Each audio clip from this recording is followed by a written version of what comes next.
En las últimas semanas hemos estado hablando acerca del consuelo de Dios en medio del sufrimiento. A través de esta carta tan hermosa que ya le vamos encontrando un sazón, un sabor cada vez que avanzamos en cada versículo de esta carta, donde Pablo está abriendo su corazón y exponiendo las situaciones por las cuales él estaba atravesando a través del ministerio. Estudiamos hace 2 semanas acerca del consuelo de Dios en medio del sufrimiento y aprendimos primero que Dios es la fuente de ese consuelo. Segundo, que hay una promesa muy preciosa para nosotros los creyentes, y eso aparece en el versículo 4 de este capítulo, que Dios nos va a consolar no solo en una, ni en dos, ni en tres, ni en las más fuertes, en todas nuestras tribulaciones. Luego nosotros también aprendimos de que el propósito de este consuelo es que nosotros podamos consolar a otros que están pasando por momentos de aflicción con el mismo consuelo que Dios nos consoló a nosotros. Porque así funciona, así es la dinámica en medio de todo esto. Nosotros aprendemos acerca del Señor y compartimos a los otros acerca de nuestro Señor. No solo es conocimiento, sino también practicidad, vivir, caminar en el Espíritu, caminar con Dios. Y el caminar con Dios implica transformación en el corazón de todo creyente. Finalmente estuvimos hablando acerca que habían parámetros a los cuales definía la Biblia, que eran los sufrimientos en Cristo. Y cuando decíamos que es un consuelo por medio de Cristo, estábamos hablando que implica todo sufrimiento soportado por los seguidores de Cristo por amor a Cristo. Así que en esta oportunidad vamos a estar en la misma sintonía y vamos a estudiar un poco acerca de cómo ese Dios nos sostiene en medio de la aflicción. Y Pablo se mueve de la parte teórica, de hablar acerca del Padre de las misericordias, de hablar acerca del Dios de toda consolación, de haber establecido un principio a través de todo esto, y él viene de esta parte teórica y viene a esa parte práctica. Y él toma como referencia una de las situaciones más difíciles en su propia vida. Una situación que lo abrumó, que lo sobrepasó en gran manera. Lo vamos a compartir en esta mañana. En el cual esta situación él mismo expone de que no tenía salida, no tenía una escapatoria. Y para que nosotros podamos entender el estudio de esta mañana, estaba pensando cómo lo podríamos hacer un poco más imaginativo. Y la verdad, hermanos, es de que yo puedo observar en esos versículos del 8 al 11 que hay un ciclo de la aflicción, del dolor, del sufrimiento. Hay un momento, como primer lugar, hay un momento en el cual la aflicción llega. Hay desesperación. Hay un momento de sufrimiento. Estamos abrumados por esa situación. Luego hay un segundo paso y este es ese paso que para mí es muy trascendental, en el cual yo dejo de estar confiando tanto en mis capacidades y me dejo de estar creyendo tanto una persona autosuficiente y dejo a un lado esa autosuficiencia y empiezo a desarrollar una confianza en Dios. Tercer paso, Dios nos libra, Dios interviene.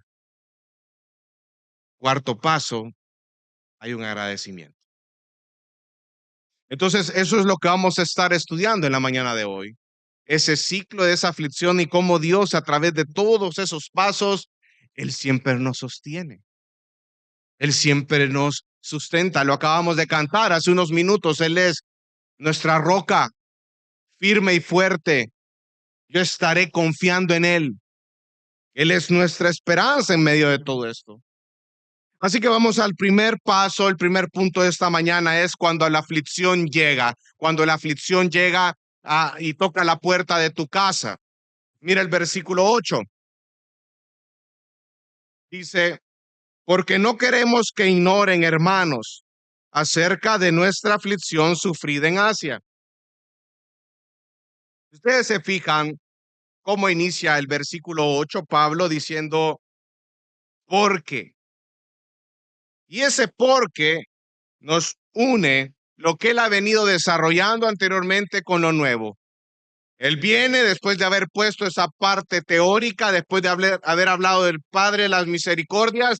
Él dice, ahora les voy a explicar una situación que me pasó a mí, para que ustedes puedan entender cómo a través de todo esto yo recibí un consuelo de parte del Señor. Y ese porque nos une lo que él venía hablando anteriormente con lo que viene. Él trataba de buscar, demostrar a los corintios cómo funciona ese consuelo de Dios de manera práctica, poniendo un ejemplo en su propia vida. Una situación donde cual él fue amenazado de muerte y Dios lo libró. Por eso es que él dice, porque yo no quiero que ignoren, hermanos, acerca de este suceso. Yo no quiero que pasen por alto acerca de esto que me aconteció. Él estaba muy preocupado por el crecimiento de los corintios. Y se fija, él no empieza a ofrecer muchos detalles acerca de eso. Entonces, se supone que los corintios sabían de qué se estaba refiriendo Pablo cuando hablaba acerca de esa gran aflicción que sufrió en Asia.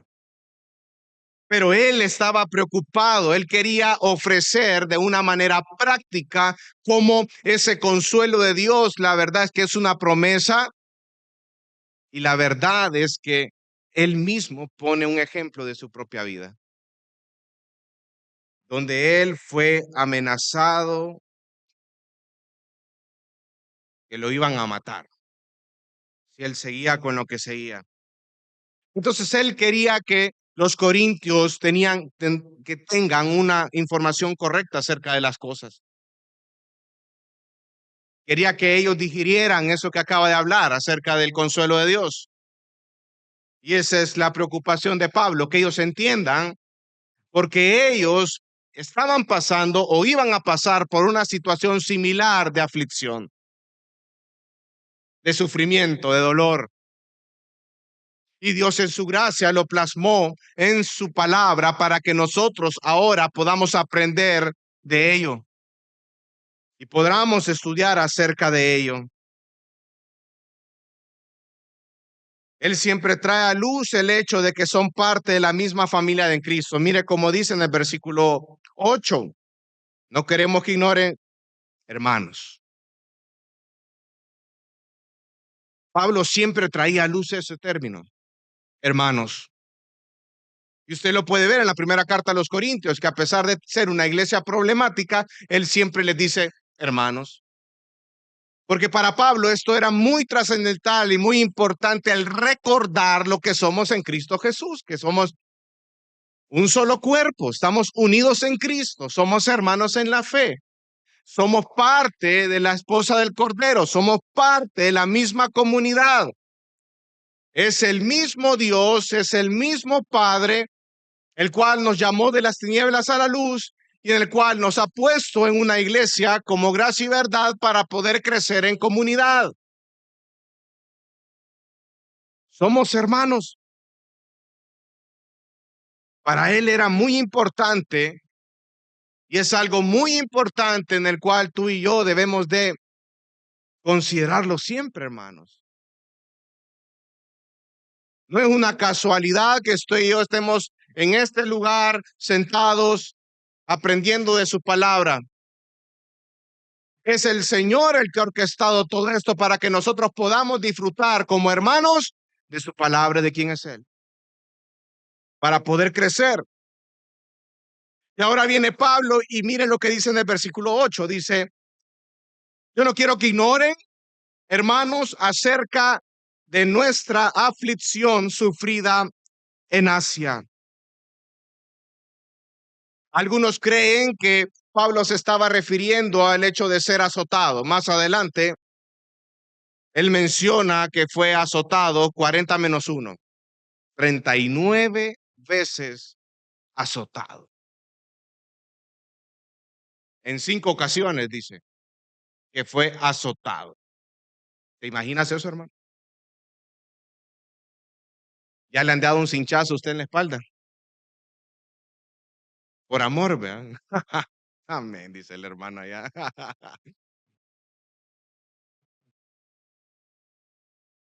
Ahora, imagínense si un cinchazo a uno lo dobla, hermano, un cinchazo, pero con un cincho de cuero, ¿verdad? Y hasta uno anda todo ahí rajado, ¿verdad? La silueta del cincho. ¿Te imaginas que te peguen 39 veces con ese cincho? Ahora, imagínate, cambia ese cincho por un látigo. 39 veces en 5 oportunidades. Se cree que Pablo estaba hablando acerca de que estaba siendo azotado, otros dicen que era su encarcelamiento, porque más adelante en el capítulo 11, versículo 23, aparece acerca de eso, o las dos cosas. Y lo más probable es que los corintios conocían la situación por la cual él se estaba refiriendo en este momento, por eso es que no ofrece más detalles. Pero aunque ellos conocían la situación, ellos no conocían la dureza y cómo Dios había obrado a través de esa situación en la vida de Pablo. Este suceso, lo más probable es que sucedió después de escribir la primera carta a los Corintios, la que nosotros tenemos como la primera carta. ¿Por qué? Porque no se menciona en esta carta. Y lo que sí nos indica es el lugar donde se desarrolló esto. Dice que fue en Asia. Ahora, algunos creen que sucedió antes de ir a Macedonia y posiblemente haya sido en Éfeso, porque Éfeso era la ciudad más importante en ese momento en Asia. Cuando estuvimos estudiando en 1 Corintios 16:9, decía de que porque se me ha abierto una puerta grande para el servicio eficaz y hay muchos adversarios. Estaba hablando acerca de Éfeso. Y es probable que estos adversarios habían querido quitarle la vida por lo que estaba haciendo él, que era proclamar el mensaje de la verdad. Por eso es que también anteriormente en 1 Corintios 15:32 él se refiere a esos adversarios como las fieras de Éfeso, para que vean la gravedad de lo que estaba pasando. Entonces, hermanos, era una aflicción tan grande, pero tan grande que mire lo que dice el versículo 8, porque fuimos abrumados de en sobremanera. Era una situación tan grande que lo había llevado a abrumarse a Pablo en sobremanera.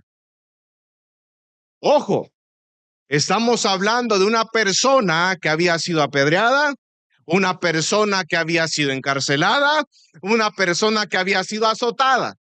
Y esta persona que había sufrido todo esto dice que esta situación difícil lo había abrumado. Yo creo que no era algo sencillo abrumar a Pablo después de haber pasado con todo esto. Ese es el punto. Pero dice que esta situación lo abrumó en sobremanera y él describe todavía más allá de nuestras fuerzas. sea, él fue aplastado a tal punto de que él estaba deprimido por todo lo que estaba pasando. Fue abrumado. Era una situación desesperante que lo había llevado al borde de la desesperación. Él, humanamente hablando, se sentía devastado. Dice que él había perdido sus fuerzas. Era una de esas situaciones, amados, de la cual no había salida, no había escapatoria. Era un momento difícil en la vida de Pablo. Y el peligro por el que estaba atravesando era tan grande que lo describe como una carga tan pesada que era físicamente muy difícil soportarlo y llevarlo, tanto física como espiritualmente. Carecía de la fuerza necesaria para seguir adelante, lo que le hizo a él caer en un estado de desesperación. A tal punto que él dice en el versículo 8, más allá de nuestras fuerzas, de modo que hasta perdimos el qué, hermanos, ¿de qué? De salir con vida. Entonces Pablo estaba en un momento de aflicción y desesperación y de dolor y de sufrimiento bastante fuerte, devastado, sin fuerzas en medio de todo esto. Por eso es que dice él, de modo que hasta ya habíamos perdido la esperanza de seguir con vida. De hecho, dentro de nosotros mismos ya teníamos la sentencia de muerte. Él ya se daba por muerto, hermano, por medio de esta situación por el cual estaba pasando. Era una situación seria, no hay salida, no hay escapatoria. Y había una sentencia de muerte. Cuando él ocupa la palabra sentencia, viene del griego apócrima, que se refiere a un juicio oficial, una decisión legal, una resolución. En la mente de Pablo ya se consideraba muerto. ¿Cuántos alguna vez se han sentido igual que Pablo? Devastados, desesperados, están al borde de la desesperación. No hay escapatoria, no hay salida. O sea, esta situación te abrumó y te sobrepasó a tal punto que físicamente tú te encuentras mal, desgastado, desgastada, no puedes dormir, no puedes conciliar el sueño y te frustras y te desesperas y estás triste y no ves ni una. No hay una escapatoria, no hay una salida. Pablo se consideraba ya muerto. Esos momentos en los cuales hay sentimientos encontrados. Te preguntas muchas cosas en tu cabeza y no encuentras la respuesta a esas preguntas que tú te haces. Me acuerdo que hace un par de años fuimos con unos hermanos en la fe a Honduras y fuimos a un lugar que tenía como un laberinto. Y así como el de Albania, ¿verdad? Bueno, yo no sé si ustedes han ido al laberinto de Albania, ¿verdad? Y usted ve que están los arbolitos, los arbustos y van armando todo el laberinto, ¿verdad?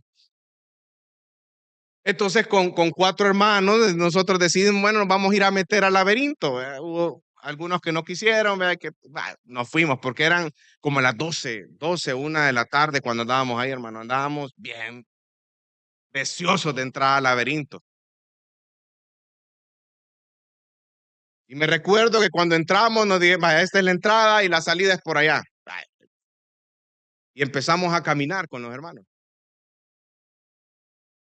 Y decía, vámonos aquí, a la izquierda. Vámonos a la izquierda. Topábamos. Ya no había camino. No, regresémonos y nos regresamos. Pero a veces uno ya con la edad, la choco ya no le da, hermano, ya uno ya se pierde. Aunque se pierde en la misma casa, también uno ya no sabe ni dónde queda el baño. Nos regresábamos y después vámonos, nos fuimos para la izquierda y eso que estábamos 4 ahí. No me acuerdo si éramos 4 o 5, pero éramos más de 2. Y regresábamos, nos encontrábamos con otra pared, nos íbamos a otro lado, otra pared, y sentíamos que no avanzamos. Incluso hubo una de las tantos caminos que habíamos probado que llegamos lo más lejos posible y cuando llegamos al punto más lejano, que ya sentía que estábamos como a 3 paredes de llegar al punto de salida, nos encontramos una pared. ¿Qué nos tocó hacer? Regresarnos de nuevo y volver a empezar. En esa situación, muchos de nosotros nos encontramos, donde no encontramos una escapatoria, donde no hay salida, donde cada vez tú das tus 3 pasos y una pared, te desesperas. Tú ya quieres pasar esta hoja, ya no quieres seguir adelante y tú vienes y entras en una situación así de caótica en tu vida, donde no hay una salida, donde no hay una escapatoria. En eso se encontraba Pablo en este momento, abrumado en sobremanera. ¿Alguna vez te ha pasado a ti una situación que te ha abrumado, una situación que no te esperabas tú que llegara a tu vida y llegó? Te sobrepasó en sobremanera, ya no sabes qué hacer, te desesperas. ¿Cómo tú reaccionas a través de estas situaciones? ¿Cómo tú respondes en las crisis más severas? ¿Cuál es tu actitud en medio de todo esto? Y saben, las crisis más severas tienen la particularidad de poner en perspectiva nuestras limitantes en cuanto a capacidades y recursos se refieren. Por ejemplo, hace años, bueno, cuando los tiempos eran difíciles aquí en el país, yo me acuerdo que yo me subía a un bus y uno se andaba con un reloj, ¿qué hacía? Lo guardaba, ¿verdad? Se andaba con el celular, ahí en el bolsón lo metía uno, se quitaba los aritos, se quitaba el anillo, ¿verdad? Y uno iba, ¿verdad? Solo la ropa, ya si le quitaban la ropa, pues, ni modo. Hasta los zapatos, uno tenía miedo de subirse con zapatos nuevos, ¿verdad? Porque uno dice, no, puede ser que al mañoso le guste esos zapatitos del cocodrilo que ando, ¿verdad? Ese lagartillo ahí, y me los quite y anda chuña hasta la casa. Entonces me acuerdo en esos tiempos uno iba pendiente en el bus, ¿verdad? ¿Quién se subía? Porque usted veía que alguien se subía en el bus ya solo con verlo, ah, no, este ya me va a poner, decía usted, ¿verdad? Ya estuvo. Entonces, en esos tiempos, ¿verdad? Uno siempre andaba así, ¿verdad? Pero le voy a poner un ejemplo. ¿Qué tal si tú estabas saliendo del banco y llevabas $1,000 en tu cartera? Vas saliendo del banco, ya estaban afuera esperándote los mañosos, porque sabía, alguien le había dicho que tú ibas a traer esa cantidad de dinero, y los mañosos esperan que te subas a la 4T, ¿verdad? 44, la 44, para, ay, los de Ciudad Delgado, ya ves cómo, tú te subes a la coaster, está llena la coaster, y tú vas así, ¿verdad? Guindado en esos momentos en los cuales son las 5 de la tarde, que en el centro se hacen hasta 3 filas, ¿verdad? Y el conductor dice, no, hombre, si ya, dale, Chelito, movete para allá, si ahí cabe, ahí, a saber a dónde, ¿verdad? Pero allá bien. Y cuando tú estás ahí, tienes el dinero en la bolsa, los mañosos saben, los mañosos vienen y suavemente te sacan la cartera y te roban y te asaltan y tú no te das cuenta. Te bajas al lugar y de ahí cuando vas a comprar algo, vas viendo y dices, ¿y mi cartera? Y empiezas a buscar en todos lados y no encuentras la bendita cartera y usted dice, híjole, me asaltaron. En ese momento son sentimientos encontrados, no, en ese momento tú dices que injusto es, qué país en el que estamos, la delincuencia está aquí, es que si hubiera sentido que me hubieran agarrado, hubiera hecho de todo y te sientes mal. Y empiezas a criticar y empiezas a decir aquí que allá, que mejor me hubiera ido a los Unites, que yo no sé qué estoy haciendo aquí en el país, yo mejor me voy, yo no sé por qué me ponen esa cantidad de dinero y que aquí, que allá, y empiezas a quejarte de todo. Ok,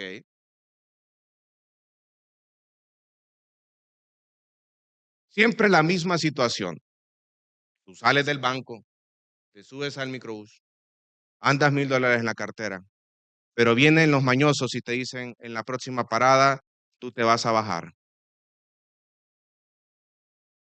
y te tienen con un cuchillo aquí. Te bajan en la próxima parada y tú ves que te está esperando un carro ahí. Te meten al baúl y te llevan hasta allá por Suchitoto, a un terreno baldío allá Suchitoto. Tú en el baúl, llegas a ese terreno, te sacan, te tienen vendado y te dicen, dame tu cartera, ¿verdad? Y te sacan la cartera y se llevan la cartera y a ratitos tú solo escuchas que agarran el carro y se van de nuevo y no te matan.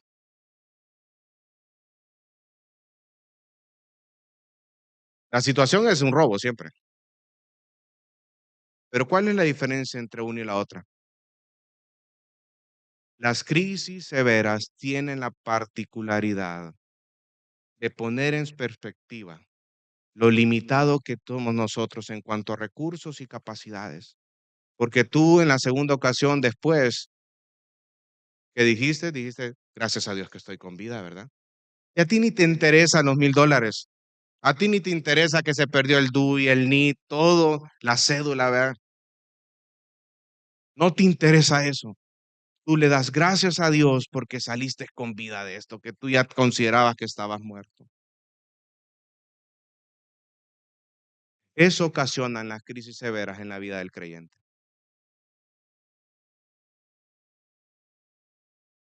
Te ponen en perspectiva lo limitado que tú y yo somos en cuanto a nuestras capacidades y en cuanto a nuestros recursos.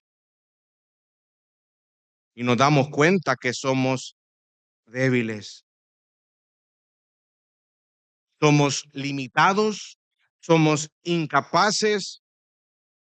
Y este es el primer paso del ciclo, la aflicción, la desesperación. Cuando el sufrimiento, la aflicción llega a la puerta de tu casa. Pero esto lo que nos lleva es a un segundo paso, a desarrollar nuestra confianza en Dios. Mire el versículo 9.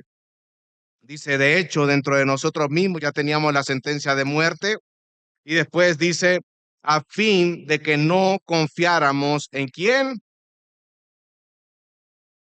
sino en Dios que resucita a los muertos. Si usted se fija, después de la coma hay una palabra que dice a fin de qué. Eso indica propósito. Pastor, está diciendo usted de que todo esto que estaba pasando Pablo, que estaba al borde de la muerte, lo habían amenazado, lo estaba preso y estaba al borde de la muerte a tal punto que él ya se consideraba muerto, él ya había dicho, ya de aquí no paso. Usted está diciendo que el propósito detrás de eso es de que no confiara en sí mismo. Sí, y que nosotros tuviésemos este precioso versículo en las Escrituras para nosotros aprender a no confiar en nosotros mismos, es correcto. Porque estos momentos de aflicción y de sufrimiento, amado hermano, botan ídolos, destroza esa confianza o esa autoconfianza pecaminosa que uno tiene. Y Dios lo llevó a un punto para que él dejara de confiar en sí mismo y que aprendiera a confiar en Dios. Lo llevó a un punto donde humanamente hablando no había salida, no había escapatoria. No podía salir. Pero ¿qué pasa cuando yo dejo de confiar en mis capacidades? ¿Qué sucede cuando yo ya me dejo de creer autosuficiente? Empiezo a desarrollar mi confianza en Dios, ¿no es cierto? Empiezo a depender más en el Señor. Y esa es materia prima. El hecho de creerme incapaz o autosuficiente y el decir, no, yo aquí ya no puedo, en mis capacidades, humanamente hablando, soy débil, es materia prima. ¿Para qué? Para que yo empiece a desarrollar mi confianza en Dios. Entonces hay un peligro, hermano, con la autosuficiencia. Y es lo que podemos ver en el versículo 9. Pablo había aprendido la lección detrás de todo esto. Porque para el cristiano la autosuficiencia no solo es inadecuada para satisfacer las demandas de una vida que agrada al Señor, como dice Colosenses 1:10, y se lo leo, para que andéis como es digno del Señor, agradándole en todo, llevando fruto en toda buena obra y creciendo en el conocimiento de Dios. La autosuficiencia en el cristiano no solo es inadecuada para satisfacer las demandas de una vida que agrada al Señor, sino que también la autosuficiencia, y eso grábeselo, es una afrenta a Dios, de quien dependemos totalmente para nuestro bienestar físico y espiritual. Entonces la autosuficiencia es un peligro. Pregunta, ¿hasta dónde te ha llevado tu autosuficiencia?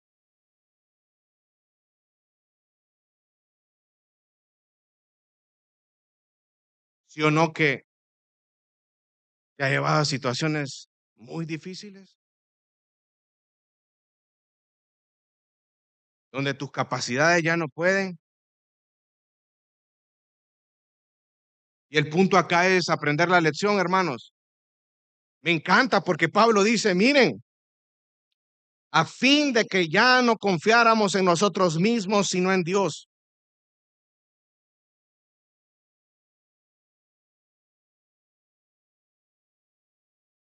Si tú eres una persona autosuficiente, amado hermano, no hermana, esa es una afrenta contra Dios. Pídele perdón a Dios. Dile, Señor, perdón, porque ese es el primer paso para empezar a confiar en Dios en medio de todo esto. Aprendamos la lección. ¿Qué sucede cuando usted reprueba un examen, hermano, hermana? ¿Qué sucede? Tiene que volverla a pasar, ¿verdad?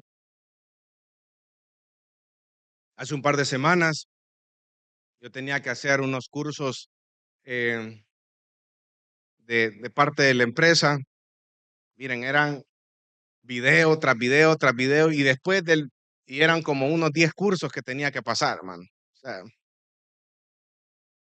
y al final de cada curso siempre había un examen. Y me ponían, la nota máxima con la cual usted tiene que pasar es 80%. O sea que solo podía fallar una o dos preguntas de las que me hacen. Y me recuerdo que estaba en el último curso era uno de IT. donde me estaban enseñando cómo ocupar los programas en los correos y todo, de cómo guardar los correos, cómo ponerle a los correos que son importantes, vean, y cómo me enseñaban todo. Y yo estaba estudiando, a mí me gustaba anotar, anotaba y todo, ¿verdad? Y pasé la prueba más dura, ¿verdad? El examen, iba para el examen. Y ahí te dan dos oportunidades para que hagas el examen. Y me recuerdo que empezaba y, ay, híjole, el primero saqué 6, híjole, vuelve a hacer el examen. Lo volví a hacer, hermano. Y cuando me di cuenta de que en la primera pregunta la había leído mal, yo no sé si a usted le pasa eso, que a veces los exámenes, usted lo lee, ¿verdad? Y hasta después, híjole, caía. Y está más preocupado por responder los exámenes que por leer verdaderamente la pregunta. Así me pasó a mí. Cuando vi que había dejado el primer examen, ay, no tengo que pasar esto porque si no, ahí, si uno no pasa los cursos y uno no los tiene al día, le descuentan de su salario el hecho de que no pase ese curso, porque para la empresa es importante, ¿verdad? Yo ya me imaginaba, híjole, la comida y de los niños, no, Dios mío. Entonces me acuerdo que en la primera pregunta decía de que era varias opciones y yo, como no pude leer bien, ¿verdad? Por la desesperación, yo pensé que solo era uno. Y me doy cuenta ya en la segunda, en el segundo momento, en la segunda prueba, me doy cuenta que me equivoqué, hermano. Fla, 6 de nuevo. Vuelva a empezar el curso, pues. Híjole, de nuevo, va.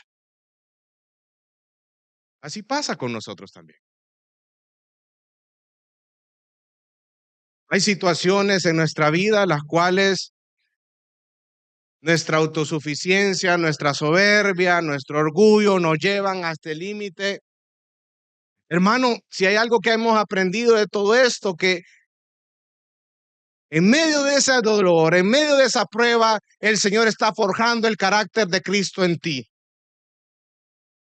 Y si ese carácter no es evidente, tú vas a seguir en la misma prueba hasta que aprendas la lección. Entonces, a veces, hermano, este tipo de situaciones lo que trae a luz es en nuestro corazón que existe mucha soberbia, mucho orgullo, necedad, vanagloria, impaciencia. ¿Y saben lo que Dios hace a través de toda esta situación? Cambiar el orgullo en humildad, la impaciencia en paciencia, la autosuficiencia en confianza en Dios. Y es eso lo que nos trae aquí a luz Pablo. Él había entendido de que el propósito de todo esto Dios lo estaba utilizando a fin de que él no confiara en él mismo, sino que confiara en Dios. Que aprendiera y desarrollara su confianza en Dios. Sí o no que a veces, y a mí me tocó una vez con una persona que cuando estábamos en un proceso con él, hace años fue esto, le decía, mira hermano, tienes que aprender a confiar en Dios. Y esa persona, me recuerdo por la palabra que ocupó, lo que él ocupó fue, pastor, mira, discúlpame, pero yo ya estoy cansado de esas respuestas cajoneras, porque le estaba diciendo que tenía que confiar en Dios. Y muchas veces uno dice, pero saben, esas respuestas cajoneras son esenciales en la vida cristiana. Pablo lo acaba de ver acá. Dice, miren, el propósito de todo esto es que yo dejara de confiar en mí mismo y empezara a confiar en Dios, a desarrollar mi confianza en Dios. ¿Ven lo importante que es el confiar en Dios en la vida cristiana? ¿Ves lo importante de dejar de estar confiando en tus capacidades y que corras a Cristo y que corras a Dios y que dejes de hacer las cosas a tu manera y te sometas a la voluntad de Dios, que es buena, agradable y perfecta? Que empieces a desarrollar esa confianza en el buen pastor que da la vida por sus ovejas. Esto no es una respuesta cajonera, hermano. Está hablando de la esencia de la vida cristiana, una vida que responde en obediencia y en confianza, en fe, en su Creador, en Cristo Jesús.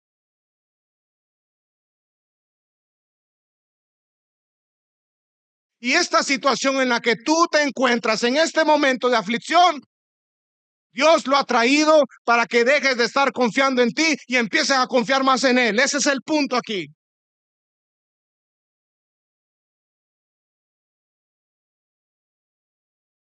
Y si tú no entiendes eso, hermano, hermana, vas a estar ahí sufriendo hasta que Dios destruya los ídolos de tu corazón.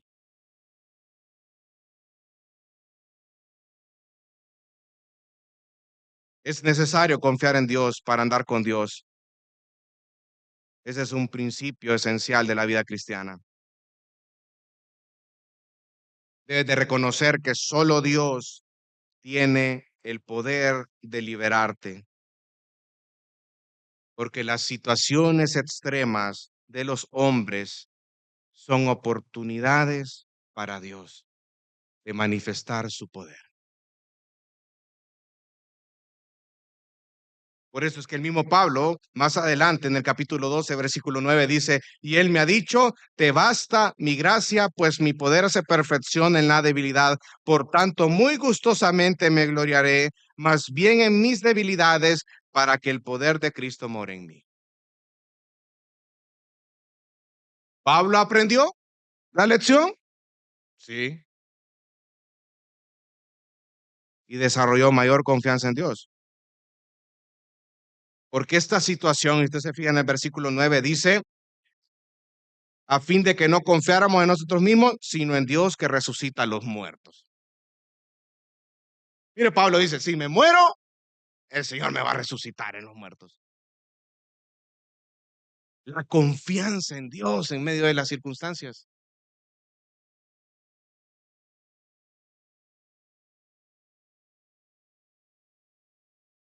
Y eso nos lleva al tercer paso del ciclo, cuando Dios interviene. Mira el versículo 10. Dice, el cual nos libró de tan gran peligro de muerte y nos librará, y en quien hemos puesto nuestra esperanza de que Él aún nos ha de librar. Solo en Dios podemos gozar de la libertad. Solo en Él somos libres, hermanos y hermanas. No tengamos miedo de las aflicciones, porque detrás de las aflicciones hay crecimiento. Detrás de las aflicciones hay un Dios que nos sostiene, hay una promesa preciosa que lo estudiamos la semana pasada, que Él estará en todas las tribulaciones, porque es el Dios de toda consolación. Él es el Padre de las misericordias.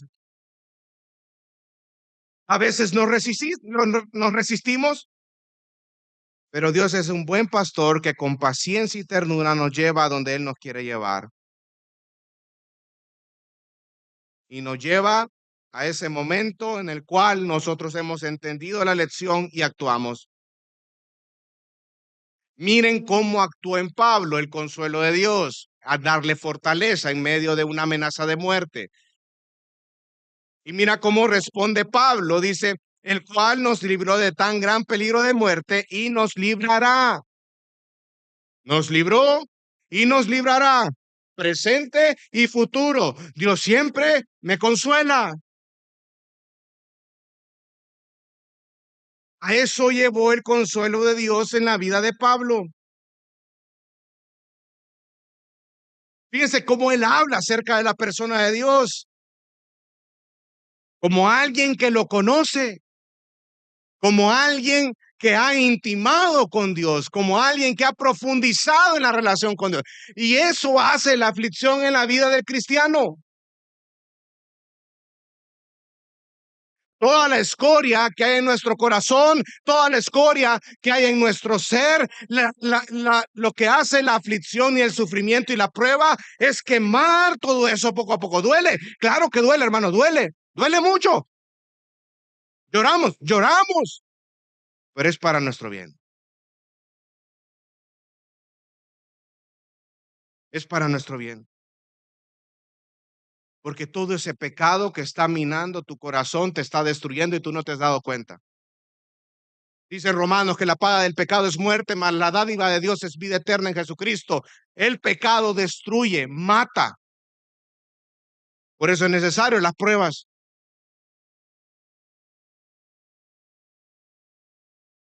Por eso es necesario el fuego. Porque a través de todo esto, tú vas a buscar a Dios. Vas a desarrollar tu confianza en Dios. Vas a crecer en tu relación con Dios. Y eso, hermano, no es algo que se esconde. Eso es algo evidente porque te transforma.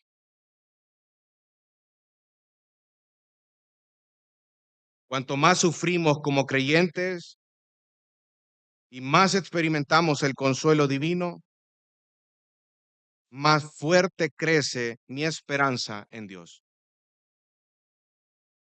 Romanos 5, 3, 5, se lo voy a leer por razones de tiempo, dice, y no solo esto, sino que también nos gloriamos en las tribulaciones, sabiendo que la tribulación produce paciencia y la paciencia carácter probado y el carácter probado de esperanza y la esperanza no desilusiona, porque el amor de Dios ha sido derramado en nuestros corazones por medio del Espíritu Santo que nos fue dado.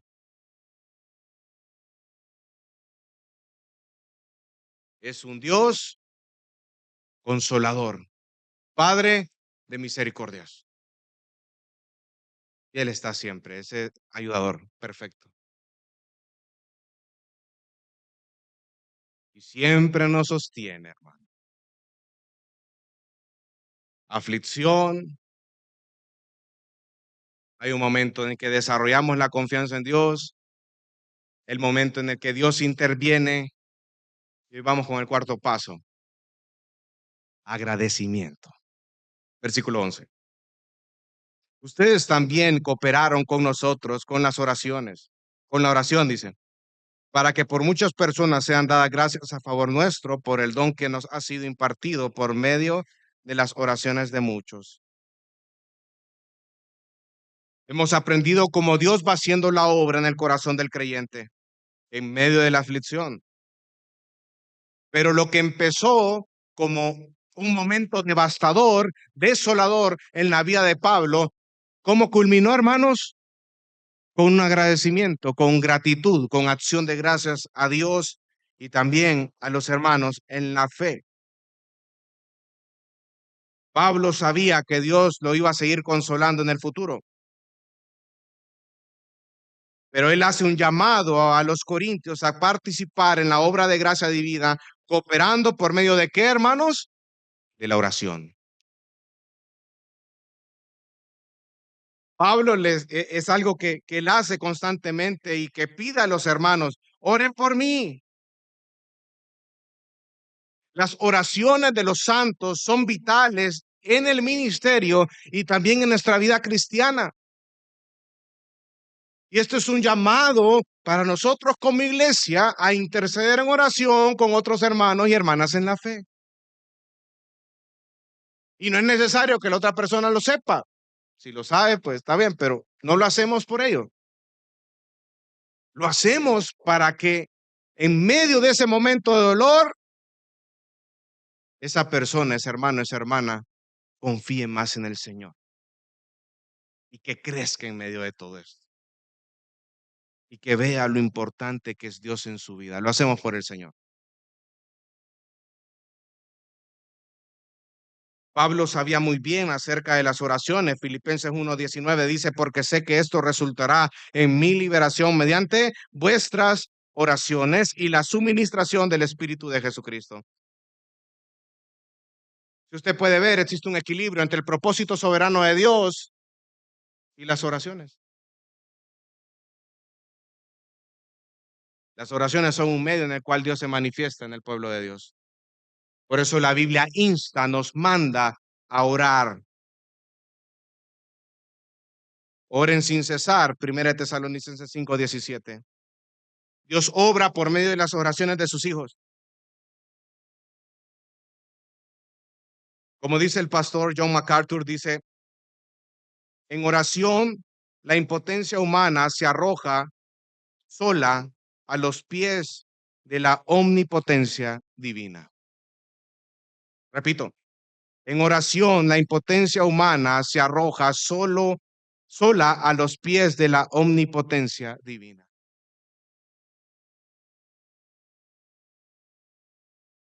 Impotencia, omnipotencia. Cuando nosotros oramos, desarrollamos nuestra confianza en Dios. Por eso es un llamado para interceder los unos por los otros. Porque de esta manera el propósito de la oración se cumple. Y ojo, la oración, el propósito de la oración no es manipular a Dios, no, hermano. Y quiero que se quite usted eso de su mente, sino más bien exaltar su poder y someternos a su voluntad, que es perfecta. Pero para eso se requiere humildad y obediencia.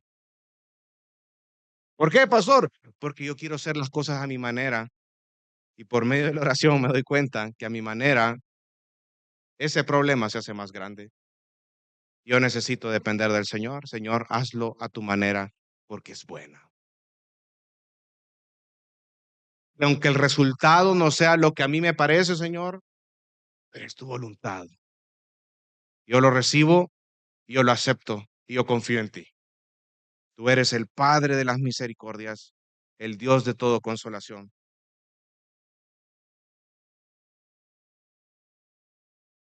Y dice Pablo en el versículo 11, para que por muchas personas sean dadas gracias a favor nuestro por el don que nos ha sido impartido por medio de las oraciones de muchos. Pablo daría gracias a favor de esas oraciones que el pueblo de Dios ha hecho, porque esas oraciones le han permitido a él ser fortalecido en medio de la tribulación. La oración, hermanos y hermanas, al igual que nuestra vida cristiana, es para la gloria de Dios.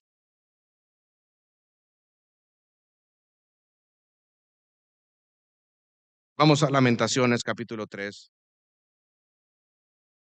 y con esto termino.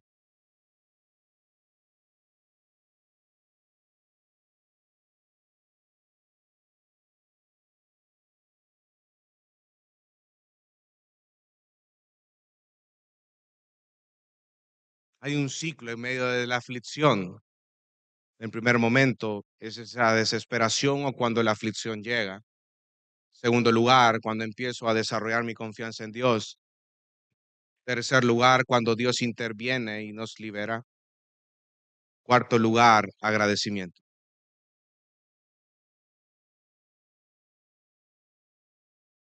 Miren Lamentaciones capítulo 3 dice, yo soy el hombre que ha visto la aflicción a causa de la vara de su furor. Él me ha llevado y me ha hecho andar en tinieblas y no en luz. Ciertamente contra mí ha vuelto y revuelto su mano todo el día. Ha hecho que se consuma mi carne y mi piel. Ha quebrado mis huesos. Me ha sitiado y rodeado de amargura y de fatiga. En lugares tenebrosos me ha hecho morar como los que han muerto hace tiempo. Con muro me ha cercado y no puedo salir. Ha hecho pesadas mis cadenas. Aun cuando clamo y pido auxilio, Él cierra el paso de a mi oración. Ha cerrado mis caminos con piedra labrada. Ha hecho tortuosos mis senderos. Él es para mí como oso en acecho, como león en lugares ocultos. Ha desviado mis caminos y me ha destrozado me ha dejado desolado. Ha tensado su arco y me ha puesto como blanco de la flecha. Hizo que penetraran en mis entrañas las flechas de su aljaba.